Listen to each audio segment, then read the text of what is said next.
Assalamualaikum warahmatullahi wabarakatuh.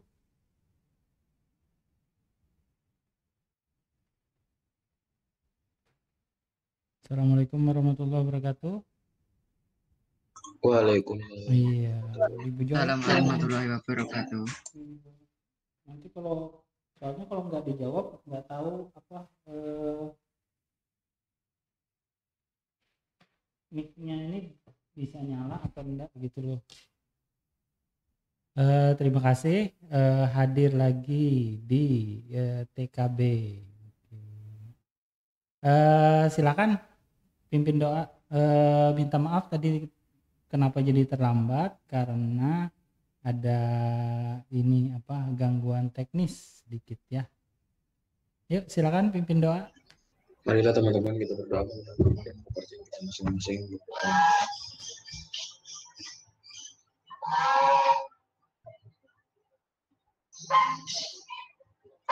Berdoa selesai. Iya.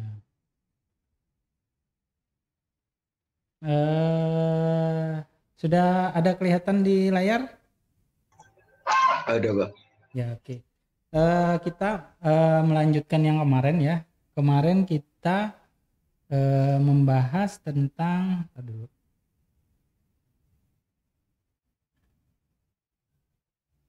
Nanti kalau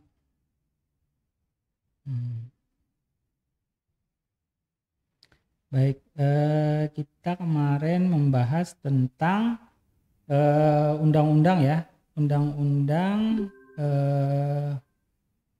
Keselamatan kerja. bukan, undang-undang tentang limbah. Nah, jadi kalau yang sebelumnya tuh memang undang-undang tentang keselamatan kerja. Nah, kemudian kita sekarang membahas tentang limbah. Nah, jadi undang-undangnya itu nomor 23 tahun 2017, nomor 492, kemudian PP Peraturan Pemerintah ya nomor 19 tahun 94, PP 12 tahun 95, kemudian PP 18 tahun 1999. Kemudian kita juga membahas yang di PP 19 tahun 94 dan PP 12 tahun 95. Nah, yang selanjutnya ini kemudian kita mau membahas tentang apa saja sih yang dilakukan untuk mengelola limbah ya. Karena limbah ini pada kenyataannya ya bermacam-macam. Nah, ada limbah itu yang masih bisa dimanfaatkan, ada yang limbah itu adalah limbah yang tidak bisa lagi dimanfaatkan lagi. Ya, dalam artian dia itu sudah merupakan barang yang benar-benar akhir ya, benar-benar tidak bisa dipakai lagi atau ya teknologi untuk memakainya mungkin belum ada ya mungkin. Nah, jadi pengelolaan limbah ya itu menurut WENS ya, pengelolaan limbah itu ada 4 macam. Yang pertama ada eliminasi atau direduksi. Direduksi ya. Ini berarti limbah itu masih bisa dihilangkan ya, dihilangkan, limbahnya dihilangkan. Nah, kemudian pengelolaan yang kedua itu di recycling atau digunakan kembali. Nah, jadi limbah tadi harusnya dibuang, itu digunakan kembali. Kemudian selanjutnya adalah diolah. Nah, destruksi limbah. Nah, diolah ini misalnya dia dibuat hal yang lain ya, dibuat bentuk yang berbeda. Atau bisa juga diolah lagi agar bisa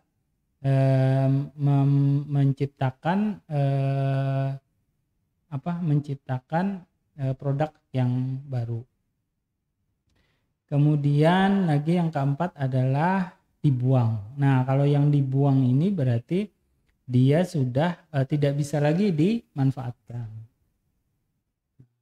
Jadi itu ya, baik limbah tadi dihilangkan ya, atau dipakai kembali ya, atau dia diolah menjadi barang baru ya, atau dia dihilangkan sama sekali. Nah, ada 4 macam cara dibuang di tempat tertentu ya. Ya, jadi ada 4 macam cara untuk mengelola limbah. Kemudian metode untuk pengelolaan limbah ya. Itu yang pertama adalah recovery,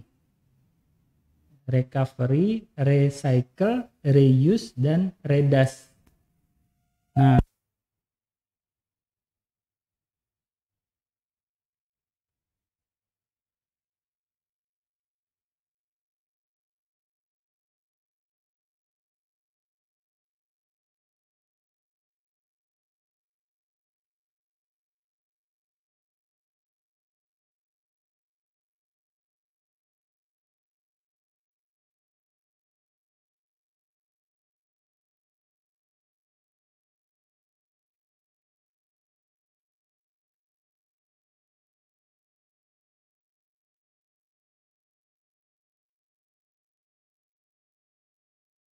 Pak, suara pian kerja Pak. Di mute. Mic pian.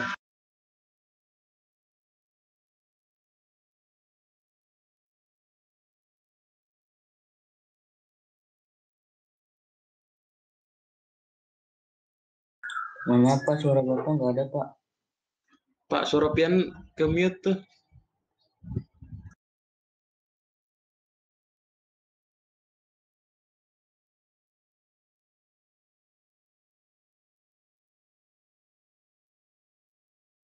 hidupkan aja.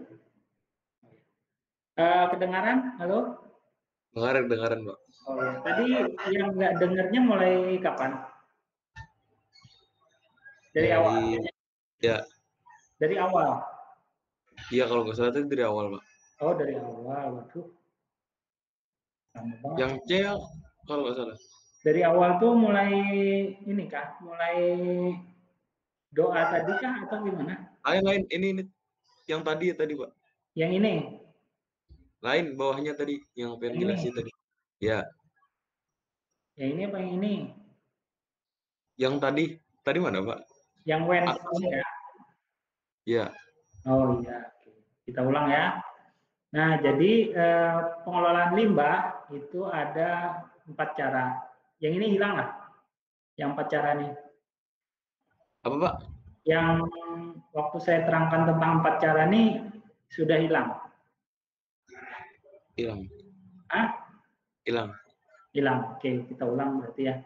Nah, jadi pengelolaan limbah itu ada 4 cara menurut Wens. Ya.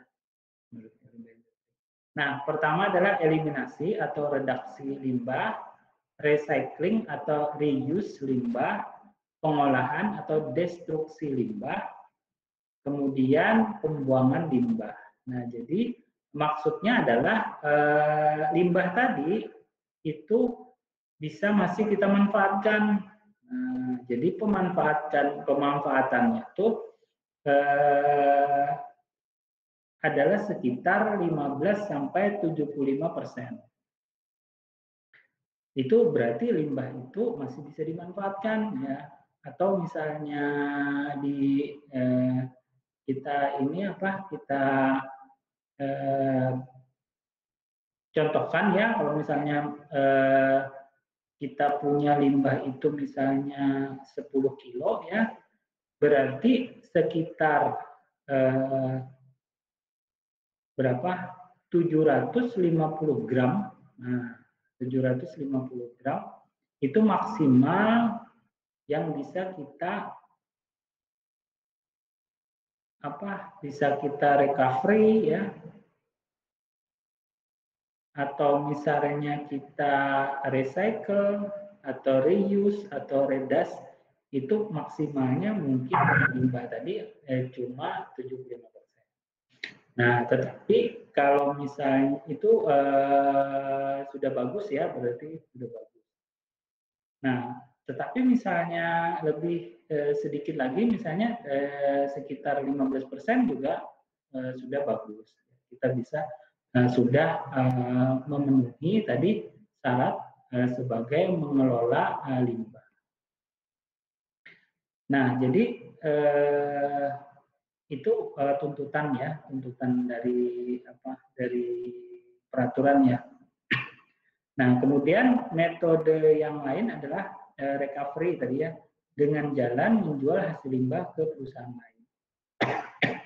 Nah, jadi kalau yang pertama tadi itu dikelola sendiri. Nah, terus metode yang kedua adalah dengan memberikan ke perusahaan lain. Karena perusahaan lain itu ada yang memang bergerak di bidang pengelolaan limbah ya. Limbah kayak misalnya saya pernah tahu ada berita ya yang limbah plastik ya itu bisa dibuat menjadi bahan bangunan ya, jadi dibuat dicampur bahan tertentu lalu bisa dicetak jadi bata ya. Jadi ada bata yang hasil dari kalau kita di sini kan bata itu tanah ya, atau yang ada lagi ya bata ringan ya. Nah, ini dari limbah plastik ya, dan limbah-limbah yang susah hilang tadi itu dicampuri dicampur zat tertentu, kemudian bisa dicetak. Jadi bahan bangunan. Nah, ini salah satu contoh dari perusahaan ya yang bisa merecovery limbah. Kemarin ada ya. Nah, atau misalnya plastik tadi misalnya dibuat hiasan, nah bisa juga.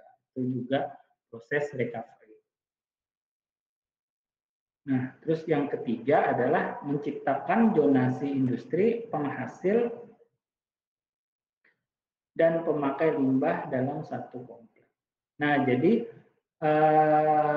cara ketiga itu adalah kalau yang pertama tadi perusahaannya sendiri ya.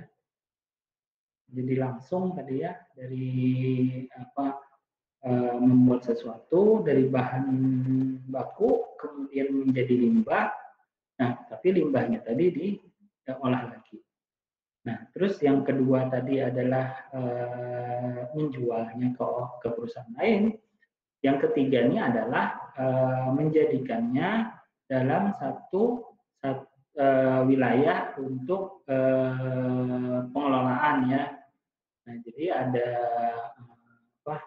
yang tadi penghasil dan pengelola limbah dalam satu tempat, dalam satu daerah. Ya, lalu kita membahas tentang 4R. 4R ini ya berarti recycle, reuse, recovery, dan redas. R yang pertama, recycle, adalah proses mendaur ulang limbah bekas yang tidak terolah ke aktivitas produksi. Ya.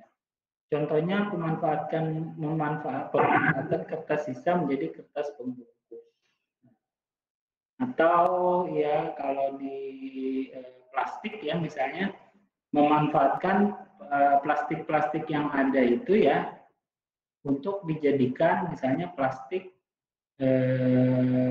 kresek ya, kalau yang masih ada kresek itu yang warna hitam, nah itu biasanya hasil dari plastik yang sampah itu ya, plastik itu diolah lagi untuk menjadi plastik warna hitam yang kita pakai misalnya buat beli-beli itu. Padahal boleh jadi itu adalah sisa dari plastik hasil industri ya atau masyarakat ya.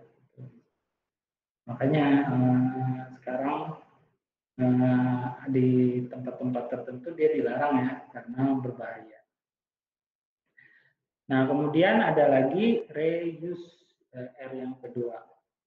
Adalah proses mendaur ulang bahan baku yang sudah dipakai untuk keperluan yang lain tanpa mengubah fisik bahan tersebut. Nah, atau istilahnya itu digunakan kembali ya. Contohnya adalah pemanfaatan botol minuman menjadi pot bunga. Ini biasanya di keterampilan-keterampilan ada ya, di mana memanfaatkan limbah menjadi misalnya bisa jadi bahan hiasan ya, atau dimanfaatkan lagi ya untuk tanaman dan lain sebagainya. Itu reuse. Terus kemudian recovery adalah proses daur ulang untuk memperoleh kembali unsur tertentu dari limbah suatu produksi. Contohnya pemanfaatan krom dari limbah penyamakan kulit. Nah, jadi harusnya ya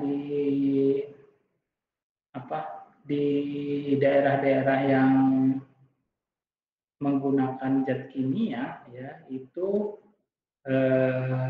pengelolaan limbah itu sangat diperhatikan karena apabila dia dibuang saja ke sungai ya itu akibatnya banyak ya, bisa kena tumbuhan, bisa kena manusianya juga. Makanya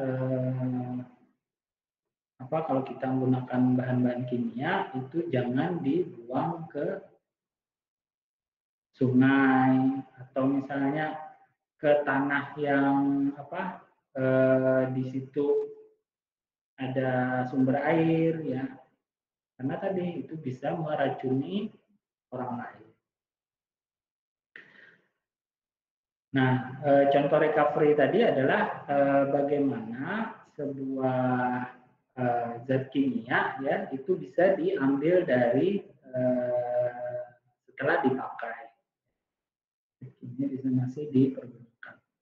Kemudian redas adalah proses pengurangan timbulan limbah sehingga menyedikitkannya atau mengubahnya bahan yang ramah lingkungan. Nah, ini contohnya adalah kayak tadi ya, redas itu kayak ada sampah misalnya yang dari plastik ya, kemudian digunakan dicampur zat kimia tertentu ya, lalu akhirnya dia bisa jadi padatan. Nah, kemudian bisa dipakai nanti jadi bahan bangunan. Nah, itu contoh dari penggunaan redas. Ya, bagaimana limbah itu masih bisa dimanfaatkan. Oke, sampai sini silakan kalau ada pertanyaan. Tidak ada Pak, lanjut. Ya, terus. Mau TKP paham kan karena hitung-hitungan. Kita absennya jam, kan selesainya jam berapa? Selesainya sekitar jam 11.15 ya, berarti jam 10.45 ya kita absen lagi. Pak, Ya, kenapa? bisa ke slide sebelumnya Pak, tadi ketinggalan SS. Ini Kak? Iya Pak. Ya. Sudah Pak. Sudah jam 10.40 kita absen aja ya.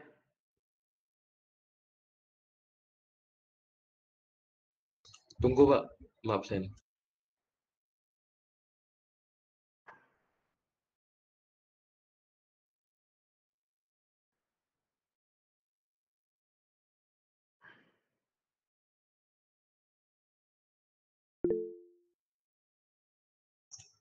Amar Pak, Amar Amar, tunggu.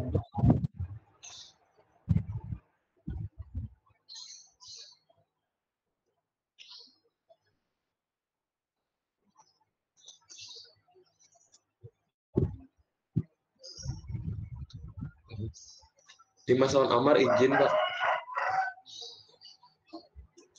Berarti siapa? Enggak masuk. Berarti yang nggak masuk Paujan lawan Tio. Pojen siapa lagi? Paujan, Tio, Marvin. Tio. Satunya siapa? Marvin. Marvin. Dah itu coba. Yang dua tadi izin Amar lawan Dimas. Siapa? Nggak dengar. Dimas dengan Amar izin, Pak. Iya, berarti 3 aja. Ya.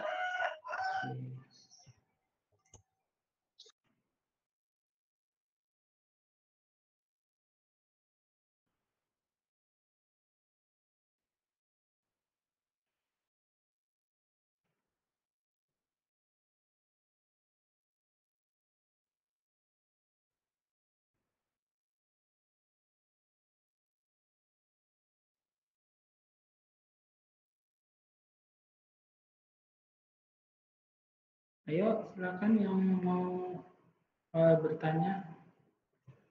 Ada Pak, lanjut coba.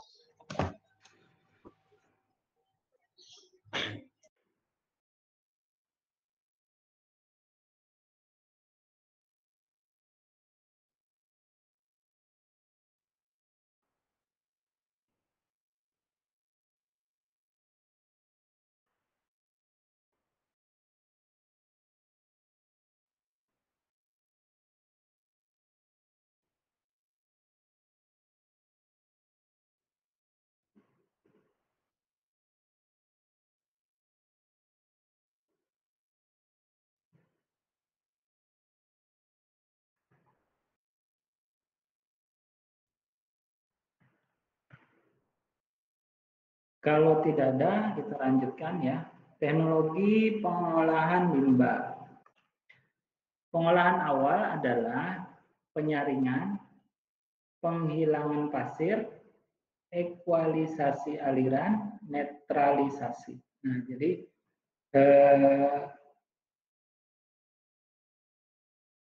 pengolahan pertama yaitu limbah tadi disaring. Ya. Jadi disaring itu maksudnya kalau misalnya masih ada terdapat gumpalan-gumpalan, ya, gumpalan-gumpalan yang padatan, nah, itu disingkirkan dulu. Nah, terus kemudian dihilangkan pasirnya, ya. Jadi disaring lagi, ya, setelah saringan pertama, ya, mungkin yang agak kasar, ya. Kemudian saringan yang lebih halus. Nah, penghilangan pasir ini bisa juga maksudnya adalah menghilangkan bahan yang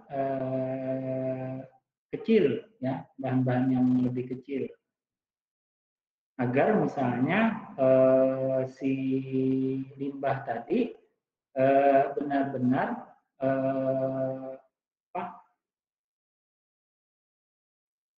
padatannya hilang. Ya. Kemudian ekualisasi aliran. Ya, ekualisasi aliran ini berarti dia disalurkan di semacam saluran kayak apa ya? Semacam saluran disalurkan di aliran tertentu, ya, biasanya tuh kayak usus, ya. Jadi dialirkan dulu di situ agar apa? Agar kalau misalnya masih ada bahan-bahan yang masih padatan, itu bisa mengendap, ya, bisa mengendap di bawah. Misalnya masih ada lumpurnya atau apanya, itu bisa yang tadi tidak mampu tersaring, kemudian tidak mampu hilang di saringan yang lebih kecil untuk pasir tadi. Nah, itu bisa mengendap nanti di ekualisasi aliran. Kemudian netralisasi. Nah, netralisasi ini biasanya diendapkan. Jadi ditaruh di tempat tertentu, dibiarkan dalam jangka waktu tertentu supaya mengendap. Nah, kemudian netralisasi ini bisa juga menambahkan zat-zat tertentu yang mengakibatkan limbah tadi aman buat manusia dan lingkungan. Terus ada lagi pengolahan primer. Pengolahan primer adalah pemisahan minyak atau lemak secara gravitasi. Nah, jadi minyak ya, kalau dia bersatu dalam limbah, ya, karena sifatnya itu dia berat jenisnya itu lebih ringan ketimbang air, ya, dia biasanya tuh terpisah. Nah, tentang secara gravitasi, pernah mencoba nggak ini memisahkan lemak dan air? Halo, pernah nyoba nggak? Apa? Pernah. Memisahkan lemak dan air, pernah nggak mencoba? Mencoba apa, Pak? Dulu pernah ada nggak percobaan pemisahan lemak dan air? Nggak ada, Pak.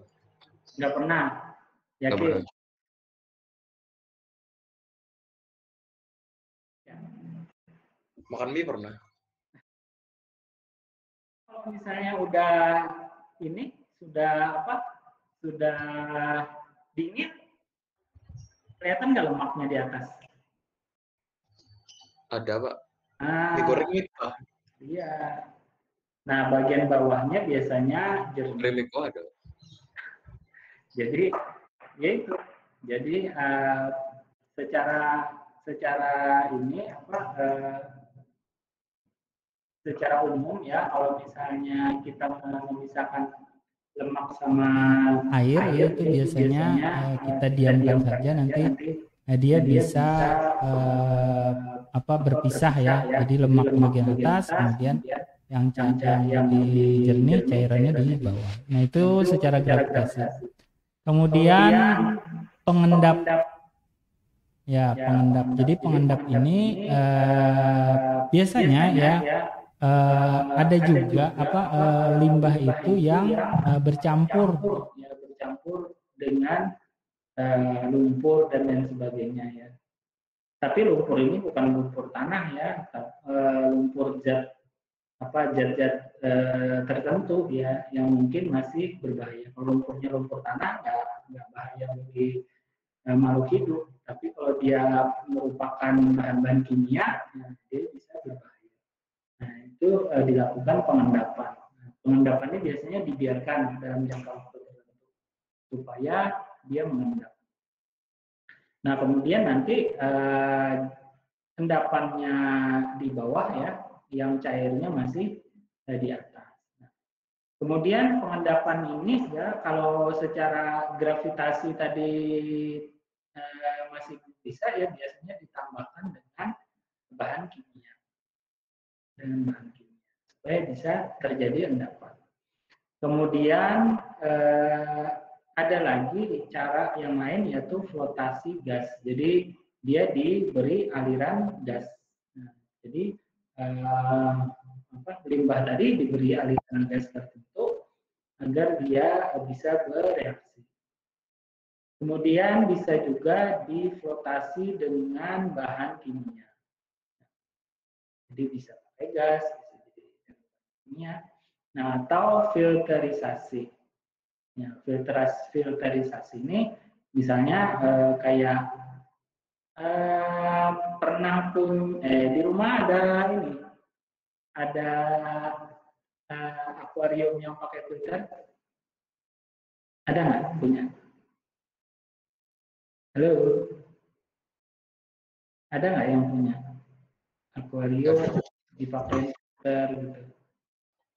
Nah, itu contoh dari filterisasi. Jadi air misalnya yang kotor tadi Difilter pakai batu toh, Pak? ya dilewatkan dulu ke biasanya tuh ke karbon ya atau apa ya ke apa arang ya dilewatkan dulu di arang ya, nanti habis itu Pasir. ya habis itu nanti lewat lagi dia ke saring apa saringan ya dari ini apa, pasir ya. Setelah itu dia lewat di saringan apa saringan yang lebih halus lagi misalnya yang dari kain yang dari apa yang plastik ya atau kain ya. Nah itu proses filterisasi. Jadi dia sama nanti seperti penyaringan ya. Tapi filterisasi ini biasanya untuk cairan. Kemudian ada lagi yang pakai ultrafilterisasi. Ultrafilterisasi ini biasanya yang memakai sinar ultraviolet dan lain sebagainya.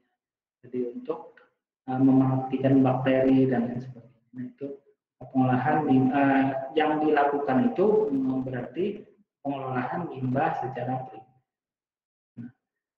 Ya, jadi kalau yang awal nanti sama ya, yang pengolahan awal itu sama. Tapi apakah dia nanti jadi primer atau jadi sekunder itu tergantung limbahnya nanti. Kalau dia cuma limbah yang biasa-biasa aja, biasanya pengolahannya tuh cuma sampai tingkat primer. Tapi kalau dia agak berat sedikit itu limbahnya ya yang tidak mungkin bisa dilakukan secara primer ya berarti dia dilakukan secara sekunder. Nah kemudian pengolahan secara sekunder adalah sistem lumpur aktif. Jadi diberikan bahan kimia lagi ya di bahan limbahnya tadi supaya nanti masih ada yang bisa dimanfaatkan. Kemudian trickling filter. Nah, ini filter yang lebih bagus lagi ya. Dia kayak dikasih gerakan macam-macam ya agar benar-benar bisa dibersihkan.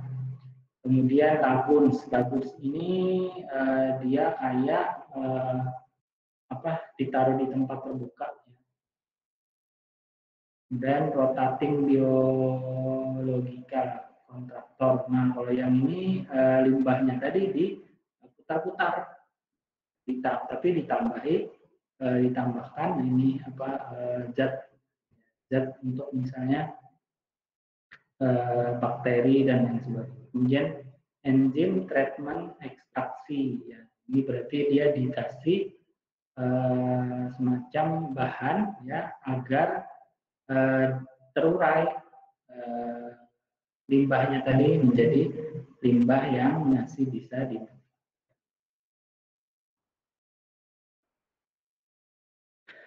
Oke, sampai sini ada yang mau ditanyakan?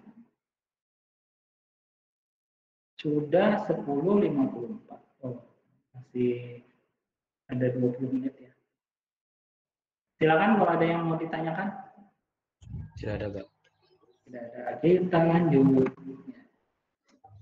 Pengolahan tersier ya, adalah adsorpsi karbon aktif, oksidasi kimia, air stripping, nitrifikasi, dan nitrifikasi, penukar ion, adsorpsi polimer, reverse osmosis, elektrodialisis, distillation, disinfection, deklorinisasi, ozonisasi, redaks kimia, kalsination dan sintering, katalis, microwave discharge, netralisasi, ozonolisis dan fotolisis. Nah, ini semua misalnya adalah pengolahan yang memakai zat-zat tertentu, kayak adsorpsi karbon aktif, dia berarti dikasih karbon. Oksidasi berarti dicampurkan ozon, ya. Oksidasi kimia, ya. Kemudian air stripping, ya, dihembusin udara. Nitrifikasi misalnya diberi unsur NH. Terus penukar ion, ya, berarti dia diberi sumber, ya, beri sumber tegangan. Absorpsi polimer, ini diberi unsur kimia, ya. Elektrodialisis ini diberi muatan, ya.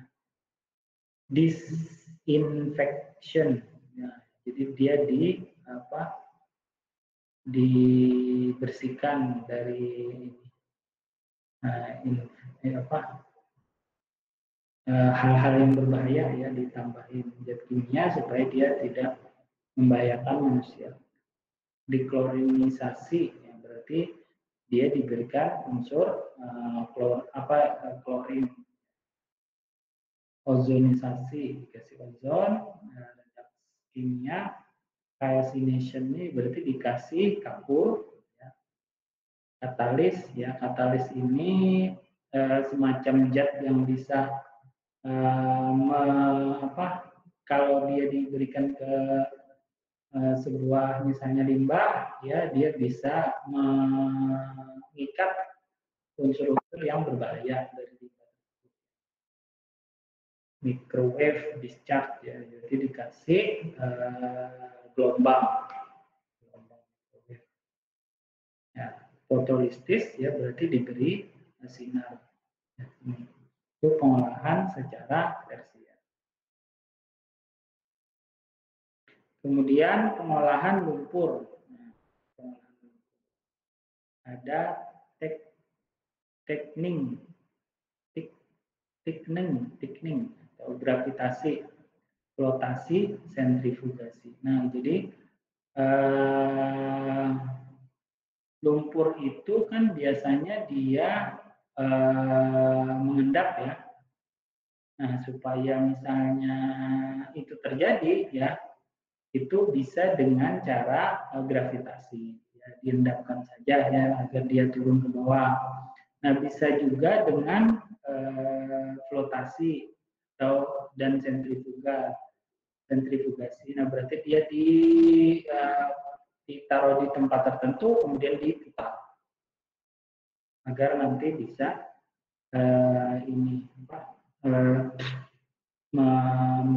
menjadikan endapan, ya. Kemudian pengolahan anaerobik dan aerobik. Jadi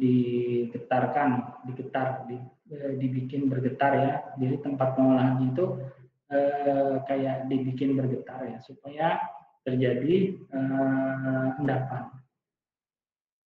Conditioning itu berarti membuat sebuah limbah tadi dengan tambahan bisa memakai kimia atau panas, ya, tadi bisa terdapat endapan.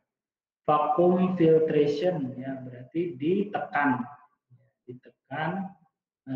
diberikan tekanan tertentu, ya, agar bisa mengendap. Dewatering atau filter press, ya. Jadi ini berarti dia diberikan tekanan. Thermal drying, ya, ini berarti diberikan panas, ya. Ini yang bisa dilakukan untuk sebuah limbah tadi bisa misalnya diolah. Terus kemudian cara pengolahan yang lain, ya, itu misalnya dengan jalan tadi menaruhnya di tempat yang luas, ya, itu didiamkan di tempat tersebut. Kemudian bisa juga dia diberikan injeksi. Oke, sampai situ silakan kalau ada yang mau ditanyakan. Paham Pak. Karena namun TKB kan karena unsur menghitung Pak. Jadi Cuma namun yang LB masalah ya TKB itu bahannya tuh banyak. tapi Jadi TKB kan kalau namun LB hanya unsur menghitung. catatanmu itu kurang, itu kalau jawab susah. Nah, itu. Kalau catatanmu lengkap, itu gampang ininya jawab soalnya. Kalau biasanya yang nggak bisa jawab tuh karena kurang catatan. Jadi nanti kalau mau ujian itu harap screenshotnya itu diperhatikan ya supaya jangan ada misalnya catatan yang hilang.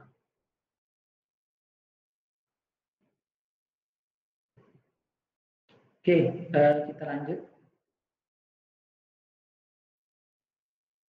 Persyaratan limbah B3 yang ditimbun. Nah, jadi B3 ya bahan berbahaya tadi boleh ditimbun. Boleh ditimbun. Artinya bahwa ini adalah langkah yang terakhir ya, langkah terakhir. Jadi boleh ditimbun manakala ya sudah dilakukan tes fingerprinting. Kemudian toxic karakteristik leaching prosedur, kemudian zat racunnya itu sudah diamankan ya. Atau bisa juga dia itu misalnya sudah bisa dijadikan endapan ya, solid sudah bisa diendapkan. Kemudian juga tidak bersifat mudah meledak, mudah terbakar, ya, reaktif, menyebabkan infeksi, mengandung zat organik tidak lebih dari 10%, tidak mengandung PCB, ya, mengandung dioksin, mengandung radioaktif, bercampur cair atau lumpur, berbentuk cair atau lumpur. Nah, ini yang yang syarat yang harus dipenuhi agar dia bisa disimpan. Sudah melalui fingerprint, ya, sudah melalui toxicity, ya, jadi menghilangkan zat-zat beracunnya. Kemudian dia bisa dipadatkan. Kemudian dia bukan bahan yang bisa meledak. Bisa meledak itu berarti apakah dia nanti pas waktu disimpan misalnya mengeluarkan gas ya, kemudian gas itu meledak, itu berarti nggak boleh. Ya, harus dikelola lagi ya supaya hal itu tidak terjadi ya. Entah dia diberikan unsur tertentu lagi nanti agar supaya misalnya tidak menghasilkan gas yang bisa meledak. Nah, kemudian dia juga bahan yang tidak mudah terbakar. Nah, jadi misalnya dia masih bisa terbakar, berarti otomatis harus diberikan zat-zat lagi tertentu yang mengakibatkan dia tidak bisa terbakar. Reaktif, nah ini juga syarat ya. Jadi bahan tadi harus benar-benar bahan yang tidak menyebabkan misalnya reaksi-reaksi tertentu. Ya. Nah, mungkin kayak misalnya radioaktif ya. Jadi bahannya tuh harus memang benar-benar aman, ya, baik dari segi tadi kan lingkungan dan sebagainya. Atau misalnya bahan tadi tidak boleh yang nanti bisa menyebabkan infeksi. Nah, berarti mengandung zat kalau dia mengandung zat organik, dia harus di bawah dari 10%.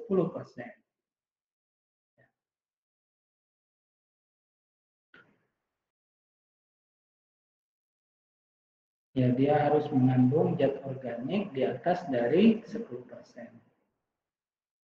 Artinya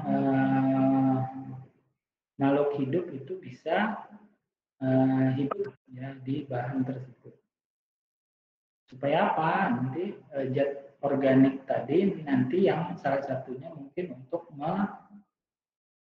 menguraikan dari limbah tadi. Kemudian tidak boleh mengandung radioaktif ya tadi. Kemudian juga bisa berbentuk cair dan atau lumpur. Oke,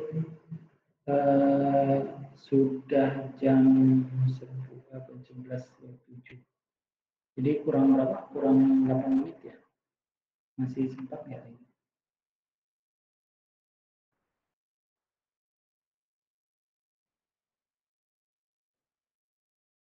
Mungkin nggak sempat ya. Nggak sempat. Karena ini panjang lagi nanti. Oke, mungkin sampai di situ aja ya. Sampai di situ aja. Ada pertanyaan? Nggak ada, Pak. Gimana? Paham. Nggak ada? Tidak ada, paham, Pak. Oke, ada. Kita tutup dulu ini. Tetap jaga kesehatan. Kemudian olahraga ya. Jaga kesehatan, olahraga, terus imunnya diperhatikan ya, agar selalu ditingkatkan supaya jangan mudah kena penyakit. Itu saja saya akhiri pertemuan kita hari ini. Assalamualaikum warahmatullahi wabarakatuh. Waalaikumsalam.